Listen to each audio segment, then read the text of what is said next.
अस्सलाम वालेकुम, मैं हूं आमिर खान। आप देख रहे हैं हमारे साथ रिपब्लिक न्यूज। मेवात में फिर पसरा मातम। गोविंदगढ़ थाना क्षेत्र के गांव टीकरी निवासी सैकुल को हरियाणा पुलिस ने मार डाला। आपको बता दें कि हरियाणा पुलिस ने कस्टडी में सैकुल को मौत के घाट उतार दिया। आप मिली जानकारी के अनुसार गोविंदगढ़ थाना क्षेत्र के सैकुल को हरियाणा पुलिस ऑनलाइन ठगी के साथ में गिरफ्तार करके ले गई थी।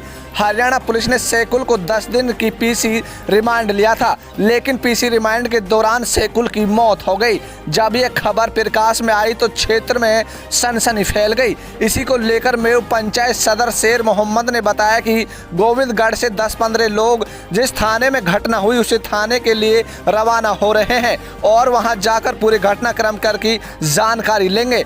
आपको बता दें कि मेवात क्षेत्र में लगातार इस तरह की घटनाएं बढ़ती आ रही है। फिर ऐसा ही मामला गोविंदगढ़ थाना क्षेत्र के गांव टीकरी में देखने को मिला है, जहां एक कॉलेज में पढ़ने वाले लड़के को पुलिस ने उठा लिया और उसको कस्टडी में ले जाकर मौत के घाट उतार दिया। जैसे ही इस घटना की जानकारी मेवात में फैली तो पूरी मेवात में मातम पसरा हुआ है और लोगों का आरोप है कि पुलिस ने उसको कस्टडी में मौत के घाट उतार दिया है। ऐसा ही मामला पहले भी कई बार हो चुका है। नासिर जुनैद हो या फिर आसिफ जैसा कांड हो, लगातार मेवात में ऐसे कांड होते जा रहे हैं। लेकिन सबसे शर्म की बात यह है कि जो मेवात के स्थानीय नेता हैं चूं तक नहीं कह रहे हैं। आपको बता दें कि इन्हीं मेवात के नेताओं की वजह से लगातार ऐसी घटनाएं देखने को मिलती है।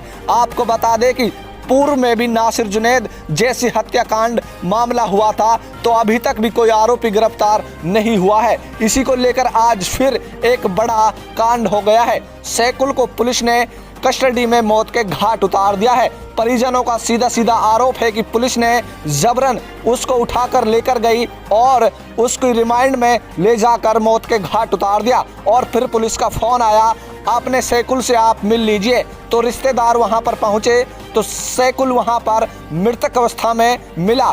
देखिए हमारी स्पेशल रिपोर्ट। जी हाँ, देख रहे हैं सिर्फ रिपब्लिक न्यूज। मैं हूं आपके साथ आमिर खान। इस तारीख 20 और 21 तारीख की दरमियानी रात में इन्होंने एक इनोसेंट लड़के को, जो लड़का अपने सब इंस्पेक्टर की तैयारी कर रहा है, पहले भी एग्ज़ाम दे चुका है वो, उस लड़के को इन्होंने गलत फहमी में उठाया या किस तरह से, ना उसके खिलाफ किस तरह कोई मुकदमा है, ना कि हरियाणा की जो CI पुलिस है उसने उसको उठा करके और यहाँ से मारते पीटते उसको लेकर गए हैं। घर वालों को सूचना दी गई 2 दिन पहले कि आपका लड़का यहाँ इस तरह से हमने अरेस्ट किया हुआ है। जब भी वहाँ पहुँचे, इन्होंने देखी उसकी स्थिति तो वो बिल्कुल बेहोश स्थिति में था, सिर्फ बोल पा रहा था और बार बार थाने पे उससे ये कहलवाया जा रहा था, जैसा मेरे सुनने में आया है, कि मुझे पुलिस ने नहीं मारा है, मुझे पुलिस ने नहीं मारा है। तो समझ से ये बाहर है कि पुलिस कस्टडी में एक आदमी को पुलिस यहाँ से उठा के ले जाती है, हरियाणा की पुलिस, और उसको ले जाकर जान से मार देती है। जो इतना सख्त कानून है इसके खिलाफ कि फांसी का प्रावधान है कि जब पुलिस इस तरह से एक इनोसेंट, अगर इनोसेंट तो छोड़िए, अगर अपराधी को भी इस तरह से गिरफ्तार करके ले जा रहे पुलिस कस्टडी में मरता है तो भी फांसी तक का प्रावधान है। बड़े अफसोस की बात है कि किस नीति के तहत कैसे हरियाणा की पुलिस इस तरह से गुंडागर्दी पे उतर आई है। फिर दूसरा हमारा सवाल ये भी है कि बहुत सारे लोग तो कहते हैं कि बातें नहीं है, लेकिन मैं ये कहता हूं कि जब आपको ज़रूरत पड़ती है तब आप मुकामी थाने में अपनी आमद कराते हैं, उसके बाद रवाना ही कराते हैं। यहाँ पर किसी भी तरह की स्थानीय पुलिस को भी कोई सूचना नहीं दी गई। एक तरह से ये भी गैरकानूनी काम है उनका।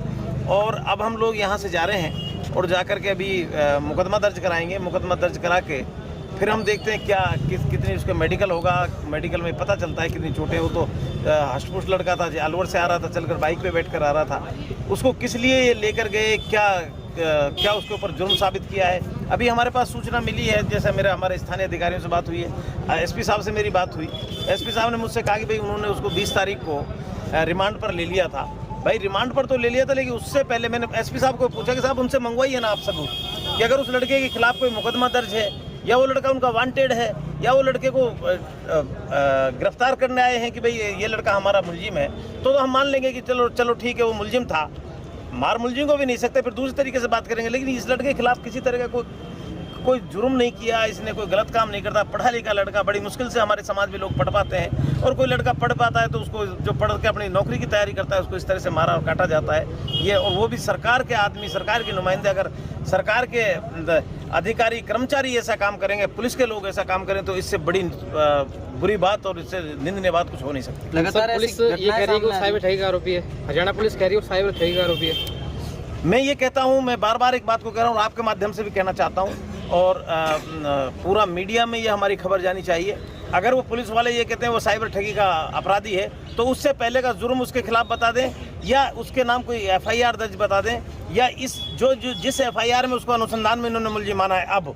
क्योंकि जब ये देखिए, मैं आपको बताना चाहता हूँ, जब इस लड़के के साथ इन्होंने मारपीट की है और इस लड़के को बुरी तरह मारकर घायल कर दिया है, तो इन्होंने अपने अनुसंधान में दिखा दिया कि ये भी हमारा वांटेड है। लेकिन साइबर ठगी में आदमी कैसे वांटेड होता है? ये जो मोबाइल है, लेन देन ऑनलाइन होता है, अकाउंट नंबर होते हैं, खाते में आते हैं, या किसी साइबर ठग से वो बात कर रहा हो या किसी से कांटेक्ट में हो। भाई मुझे आप साइबर ठग तभी तो कहेंगे तब मैं किसी ठग के कांटेक्ट में हूँ, या मैंने मेरे अपना अकाउंट में पैसा डलवाया है, या मैंने कहीं किसी पर लेन देन कराई है, या किसी साइबर ठग से किसी को मिलवाया है। कहीं पर तो मेरा जिक्र होना चाहिए। जब कहीं पर जिक्र नहीं है तो फिर उस लड़के को जान से मारने का क्या अधिकार है?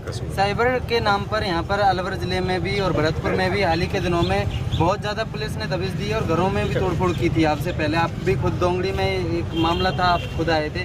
क्या कहना चाहते हैं कि जो साइबर का जो लोग है वो हमारे क्षेत्र में जहाँ तक साइबर ठगों का सवाल है, मैं पूरी तरह से इसमें पुलिस के साथ हूँ। इनके घर भी टूटने चाहिए, इनके जूत भी पड़ने चाहिए, इनकी कुटाई भी होनी चाहिए, इनके मुकदमे भी दर्ज होने चाहिए, इन्हें जेल भी जाने चाहिए। मैं उसके 1 मिनट भी उसके पक्षधर नहीं हूँ।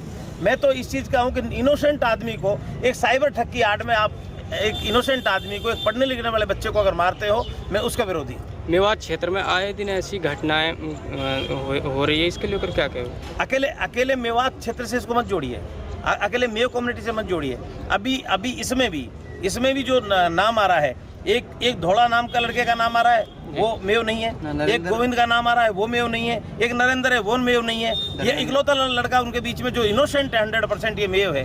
तो आप उसको मेयो कौम से नहीं जोड़ें। मैं ये मानता हूँ कि पूरा मेवात इलाका जो है, जिसमें सभी जाति के लोग हैं, ये इस बीमारी का बुरी तरह से चपेट में आ चुका है, और हम हिंदू, मुस्लिम, सिख, ईसाई सभी समाज के लोगों का इसका दबकर विरोध करना चाहिए, और ऐसे लोगों को सामाजिक रूप से बहिष्कृत करना चाहिए।